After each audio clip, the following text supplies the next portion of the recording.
students are coming in for welding at Potomac Senior High School.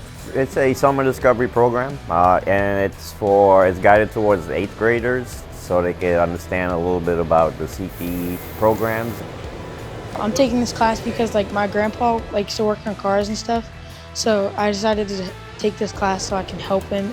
I wanted to try welding, some of the trades, because I'm a little interested in that for a job.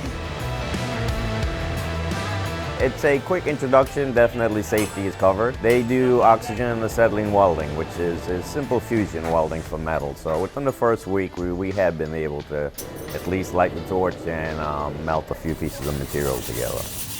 I learned how to weld, but I also learned how to be safe when welding, so I don't get hurt. I just like doing something that's a little bit more grown-up work to show I'm more mature, and I just like seeing what grown-ups are doing these days that we don't usually think about often. I would hope that they walk away at least enjoying themselves for this week that they spent here. I would like them to walk away hopefully wanting more, trying to understand a little bit more about the trade, wanting to explore using their hands and welding a little bit more. So yes, I would like for them to at least try to come back to Potomac High School as a 9th grader and give it a try.